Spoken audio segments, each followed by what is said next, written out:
असद साहब, निगरान वजीर आजम, सुना है कि एक जंग जारी है कि टेक्नोक्रेट होगा या सियासतदान होगा। नहीं, तो पहले तो मुझे एक सवाल का जवाब देना सर। एक खबर चल रही है कि नवाज शरीफ जो है वो उन्होंने पार्टी ने हिदायत जारी कर दी है अहदेदारान को।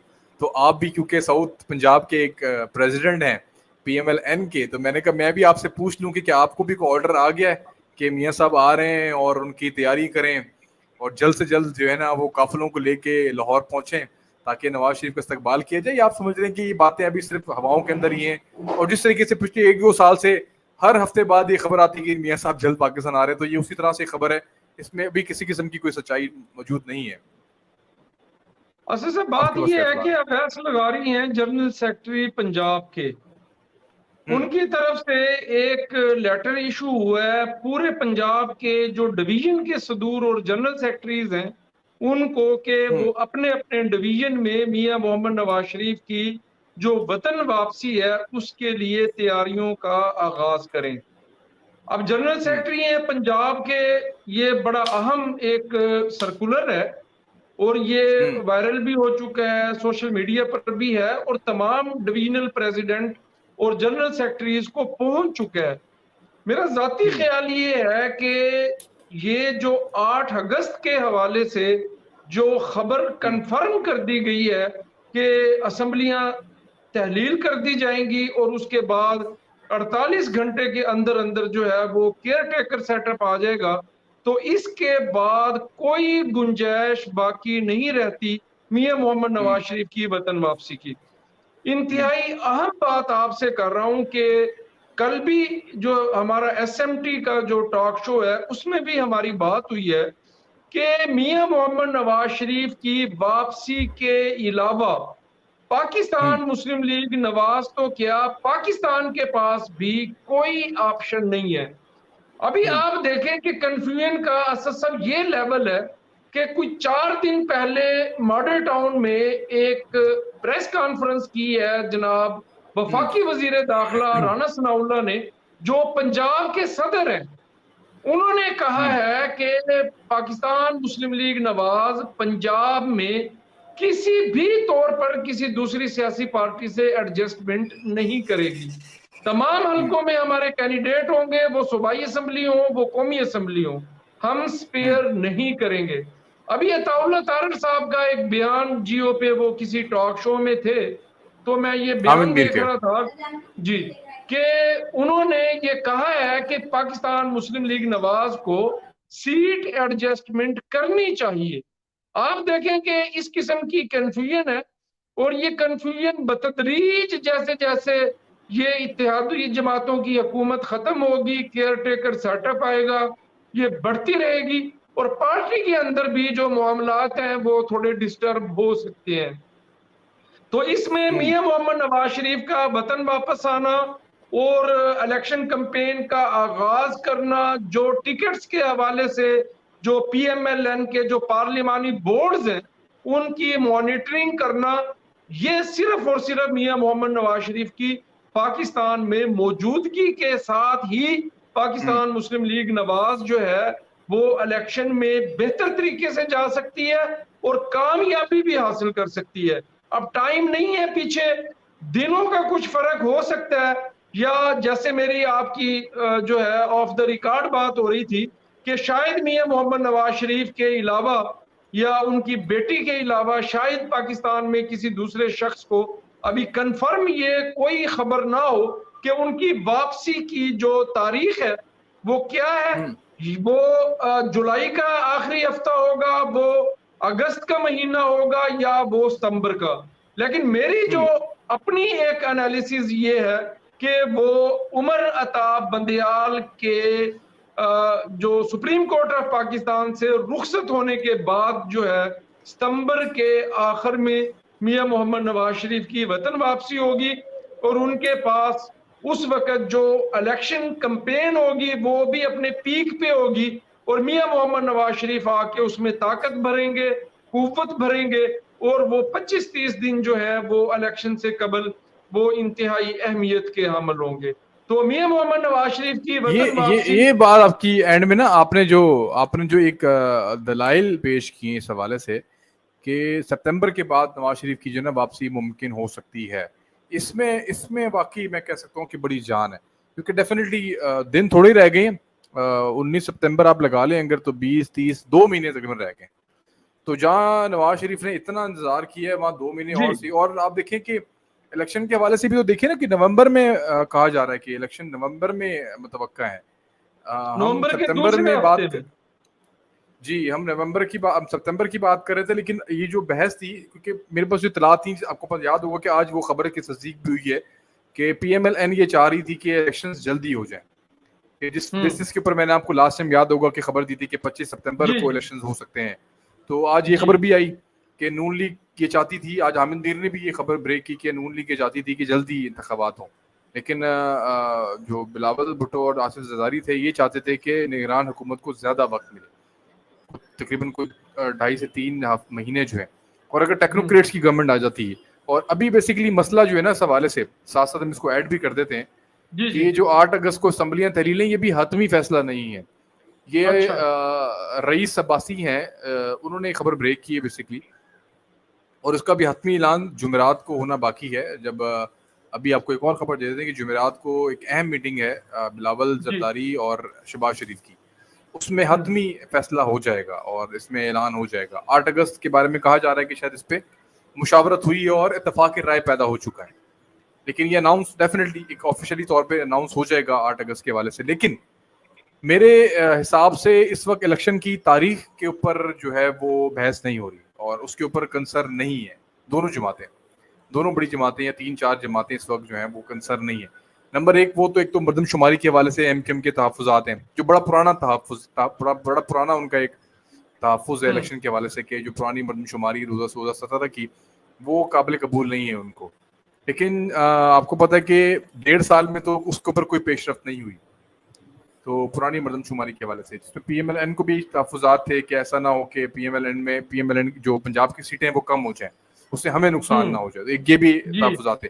लेकिन जी 1-1.5 महीने के अंदर डेफिनेटली अगर एमकेएम भी अब नहीं चाहेगी कि ये तौसीह मिले गवर्नमेंट को, गवर्नमेंट को कोई तौसीह मिल जाए, क्योंकि जहाँ इतने सालों में नहीं हो, 1.5 साल के अंदर नहीं हो चुकी हाँ तो मरदमशुमारी, तो अब 1.5 साल कैसे में क्या होगी। हो, 1.5 महीने में कौन सी हो जाएगी। हाँ नंबर 1 ये। नंबर 2 ये हो गया कि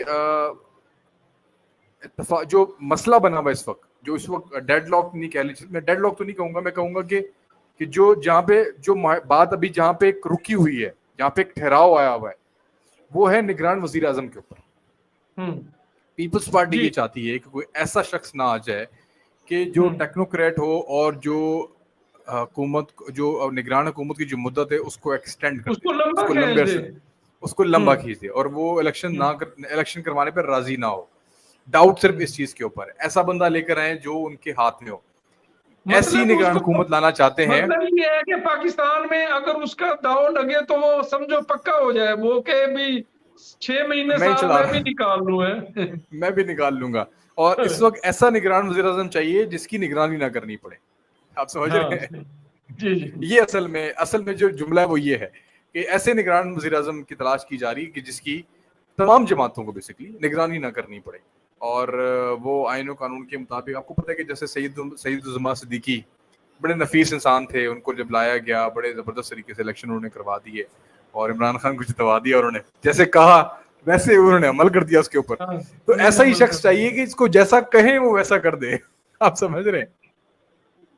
ऐसा ही बंदा चाहिए बस उनको। उसके ऊपर अच्छा है, ये तारीख के ऊपर अब्दुल किसी को कोई साहब। इत्तेफाक, तारीख के ऊपर किसी को कोई इख्तलाफ नहीं है। 4 दिन पहले का मतलब यही है कि 90 दिन का टाइम मिल जाए। अगर 4 दिन बाद करते तो 60 दिनों का टाइम होता। अगर मुद्दत पूरी करती तो 60 दिन के अंदर कराने पड़ने थे। अगर मुद्दत से पहले असम्बलियां तहलील करें तो 90 दिन के अंदर आपको इलेक्शन करवाने का टाइम मिल जाता है आपको। तो डेफिनेटली अगर 8 को होती है तो फिर ये 90 दिन का टाइम होगा। लेकिन कुछ भी हो सकता है, XYZ मेरे ख्याल से नई मरदमशुमारी भी इन 3 महीनों के अंदर हो सकती है। और उस पर तमाम तर लोगों को, एक ऑलरेडी आपको पता है कि ज्वाइंट कमेटी तो बनी हुई है इसके ऊपर, मरदमशुमारी के ऊपर। उस सर कमेटी वो का नाम, आप ऐसा उसका सब नाम देखें कि मेरे, वो पार्लियामेंट पार्लियामेंट में भी जो इंतखाबी इस्लाहात के हवाले से एक कमेटी काम कर रही है, जो जी इलेक्शन जी इस्लाहात और इंतखाबी सुना है कि वो भी 2-3 दिन के अंदर उन्होंने पूरा कंपाइल कर ली है चीजें, और जी। पार्लियामान से एक और कानून साजी होने जा रही है, जिसके बाद पाकिस्तान की तमाम पॉलिटिकल पार्टीज जो हैं, और वो इस्लाहात इस किस्म की होंगी हम्म। कि तमाम सियासी जमातें हम्म। इत्मीनान का इजहार करेंगी और भरपूर तरीके से जो है इलेक्शन में हिस्सा लेंगी और मुतमईन हो जाएंगी। उसमें MQM हो, उसमें बलूचिस्तान की पार्टियां हो, पंजाब हो, पीपल्स पार्टी हो, कि वो तमाम जो इंतखाबी इस्लाहात हैं वो पार्लियामान में मौजूद जो तमाम सियासी जमातों की जो सीनियर तरीन क़यादत है उन्होंने आपस में बैठ के की है। तो अगर ये एक डेवलपमेंट हो जाती है तो फिर मेरा जी, ख्याल है कि अभी मरियम औरंगजेब चीजें का काफी बयान भी बेहतर हो जाएंगी। आपने मरियम औरंगजेब का बयान भी पढ़ लिया होगा। उन्होंने कहा कि 8 अगस्त को कौमी असम्बली तहलील करने की खबरों की तरदीद करती हूँ। अच्छा। तो अभी तक किसी किस्म की कोई हतमी फैसला नहीं हुआ, बाज़ाब्ता ऐलान किया जाएगा। आपने मरियम औरंगजेब का बयान पढ़ लिया होगा। उन्होंने अपना एक ट्वीट किया था उन्होंने कि 8 और 10 अगस्त पर भी, अच्छा 9 और 10 अगस्त पर भी वॉर हो रहा है। ये भी ज़राए का कहना है इस वक्त। और आपको पता है मुद्दत जो है कौमी असम्बली की वो 12 अगस्त रात 12 बजे तक है। तो 13 अगस्त के बाद मुद्दत भी खत्म हो जाएगी। तो ये तमाम तर चीज़ें हैं। ये बात तो तय है ना कि इलेक्शन तो होने ही है। अब हाँ, इलेक्शंस में ये क्या है। होता है, किस तरीके से जमात आती है, फिर एक सबसे बड़ी खबर जो PMLN तमाम तर सीटों के ऊपर अपने उम्मीदवार खड़े करेगी, और तमाम उम्मीदवारों शेर के निशान के ऊपर लड़ेगी, किसी से इत्तेहाद नहीं होगा, कोई सीट एडजस्टमेंट नहीं होगी। ये एक बहुत बड़ी खबर थी। और इसमें जाहिर सी बात है तरीके इस्तेकाम, अब देखें इलेक्शन कैंडिडेट तो अपने खड़े कर देंगी, लेकिन डेफिनेटली तरीके से काम वाले भी कुछ ना कुछ तो सीटें निकाल के लेके जाएंगे ना। क्योंकि जहांगीर तरीन जनूबी पंजाब में काफ़ी अच्छे लेवल के ऊपर काम कर सकता है, सीटें निकाल सकता है, और जहांगीर तरीन का एक इन्फ्लुएंस तो वहाँ पे मौजूद है। गिलानियों का इतना ना हो, मुल्तान की हद तक तो गिलानियों का है, लेकिन लोधरा, खानेवाल, लिया, ये इलाके ऐसे हैं जहाँ पे आप जानते हैं बड़े बेहतर तरीके से कि जहाँ पे जहांगीर तरीन का सुख मौजूद है। और अगर वहाँ पे वो इस्तेकाम पाकिस्तान पार्टी अगर काम करेगी और वहाँ पे अगर अच्छी कैंपेन करेगी तो बड़ा कुछ कर सकती है, अच्छे उम्मीदवारों को खड़ा करेगी। तो एक एक फ्रूट ट्राइफल सही बनेगा आपके 2023 के इलेक्शन के अंदर। तो उसमें देखेंगे कि बड़ा हिस्सा कौन लेके जाती है। अभी तक तो मैं समझ में यही आ रही है, लेकिन पाकिस्तान है, एनीथिंग कुड बी वर्स्ट और बेटर। RTS के ऊपर बातचीत जारी है। पीपल्स पार्टी और नून लीग का सबसे बड़ा कंसर्न RTS भी है। वो कहते हैं कि RTS के साथ कुछ मामला दोबारा से ऐसे मौजूद ना हो अगले इलेक्शन के अंदर। अगर नून लीग, क्योंकि इस वक्त अवाम डेफिनेटली एक बड़ी तादाद के अंदर नाराज तो है PMLN के साथ, लेकिन जब इलेक्शंस होंगे और नवाज शरीफ जब मैदान में होगा तो यकसर सूरत हाल बदल भी सकती है। तो जख्म भर इसलिए जाएंगे ये लोगों बेनिफिट के भी दे मियां रहे हैं। साहब को देख के, मियां साहब को देख इसलिए के कोई गिले शिकवे खत्म हो जाएंगे। हाँ, गिले शिकवे खत्म हो जाएंगे, लेकिन अल्लाह करे कि सितंबर अक्टूबर की बात है। सितंबर अक्टूबर, अगर नवंबर में इलेक्शन होते हैं, नवंबर में इलेक्शन का एक बड़ा बेनिफिट होगा। उसका बेनिफिट ये होगा कि लोगों के बिजली के बिल तो कम ही आएंगे। ये बेनिफिट होगा क्योंकि AC चल नहीं रहे होंगे, तो लोग कम से कम, और ठंडे भी होंगे थोड़े से। तो ये जो ठंडे भी इस वक्त जो होंगे। सबसे ज्यादा जो लोगों को इस वक्त जो चीज मार रही है, देखिए तेल की कीमतों में, खाने वाली जो खुर्दनी तेल, उसकी कीमतों में कमी हुई है। आटे की कीमतों में मामूली सी कमी हुई है। चीनी की कीमतों में इजाफा हुआ है, लेकिन दूध दही की कीमतें अभी तक मुतदल हैं और न्यूट्रल हैं, उसमें ना इजाफा हुआ है ना कमी हुई है। आने वाले वक्त के साथ साथ डेफिनेटली ये गवर्नमेंट बेनिफिट, अभी तो 1.5 महीना रह गया, हो सकता है कीमतें कम करके जाए, और अगस्त के महीने में ये हुकूमत पेट्रोल की कीमतों के अंदर मजीद कमी कर सकती है। जो भी 31 अगस्त को एक रिव्यू और होगा, उसमें उम्मीद है कि 10 से 15 रुपए कमी ही करेगी। डेफिनेटली आखिरी हफ्ते के अंदर इजाफा तो नहीं होगा, ये तो बच्चे आगे नहीं बच्चे को पता है। बढ़ाएगी। अब कम ही होंगी, ये बढ़ेंगी तो नहीं। अब 20-25 रुपए कम होने थे, इन्होंने 9 रुपए कम किए। 10 से 15 रुपए की कमी और होगी अगस्त की, पहली अगस्त को, क्योंकि ऑलरेडी होनी थी। ये IMF का कोई इसमें कोई वो इन्होंने भी नहीं है। तकसीम कर दिया, अभी थोड़ी थोड़ी करके कर देते हैं ना, 2-3 तो किस्तों में देखिए कर अक्सर लोग, देते हैं। जी अक्सर लोग ये बात करते हैं कि बिजली की कीमतों में, पेट्रोल की कीमतों में कमी नहीं करते, बिजली की कीमतों में इजाफा कर दिया, बेवकूफ गवर्नमेंट है। लोगों को समझना चाहिए कि रेवेन्यू जनरेशन देखी जाती है इसके पीछे। गर्मियों में बिजली ज्यादा इस्तेमाल होती है, तो आपको सर्दियों का सर्कुलर डेट कम करने के लिए, या सर्दियों का जो आपका रेवेन्यू होता है उसको कम करने के लिए गर्मियों में उसका इजाफा किया जाता है। और सर्दियों में वेरी कमी की इंपॉर्टेंट। जाती है। सर्दियों में तो ऑलरेडी आपको पता है कि कम इस्तेमाल होती है, उसके ऊपर रेवेन्यू कहीं और शिफ्ट किया जाता है। पेट्रोल जो है उसमें आप कमी करते हैं तो आवाम को लगता है थोड़ा सा बेनिफिट हो रहा है, लेकिन साथ साथ आप बिजली की कीमतें भी बढ़ा देते हैं, क्योंकि बिजली इस्तेमाल भी ज्यादा होती है तो वहां से आपको रेवेन्यू ज्यादा आता है। वो तो क्योंकि बिजली तो ऐसी चीज है आपके ऊपर है ना, आप एसी ना चलाएं, आप अगर अफोर्ड नहीं कर सकते तो आपको बिजली का बिल ज्यादा नहीं आएगा। अगर आप अफोर्ड कर सकते हैं आप बिजली का बिल चलाएं, आपको 50-60 आप हजार रुपए भरें, कंज्यूम आप ना करें ना, आप कंज्यूम ना कंज्यूम ना करें। करें। और बहुत गलती करते हैं लोग, एक तो 7 से 11 तक चलाते हैं, वहां गलती करते हैं लोग, ज्यादा बिजली इस्तेमाल करते हैं, उसमें यूनिट डबल होता है। वो अगर प्राइस 20 ज्यादा रुपए है है तो वहां उसका। 35 रुपए होता है, पीक टाइम से जी, कहते हैं। ठीक फिर टाइम। हम बहुत बेहतियाती करते हैं पंखों में, लाइटों में। और जो सबसे ज्यादा आप देखें जो हमारा गरीब तबका है वो सबसे गंदा बल्ब इस्तेमाल करेगा, सबसे गंदा पंखा इस्तेमाल करेगा। वो 50 रुपए का बल्ब ले लेगा, वो 200 रुपए की एनर्जी सेवर नहीं लेगा। सही कह रहे हैं। उसको ये पता नहीं है कि ये 50 रुपए का जो मेरा बल्ब है ये मुझे 400 रुपए का बिल बना के देगा आखिर के अंदर, और ये 200 रुपए का जो मेरा बल्ब है ये मुझे 10 रुपए बिल बना के देगा आखिर के अंदर। ये ऐसी अवेयरनेस है जो हमें बार बार चलानी पड़ेगी अपने अपने कौम को, ये हमारी गवर्नमेंट्स को, हमारे वापडा वालों को, हमारे बिजली के इदारों को, कि ये अवेयरनेस लोगों को देनी पड़ेगी। फैंस हैं मेरे एक जानने वाले के घर में, पंखे लगे हुए हैं, तकरीबन वो 165 वॉट के पंखे लगे हुए।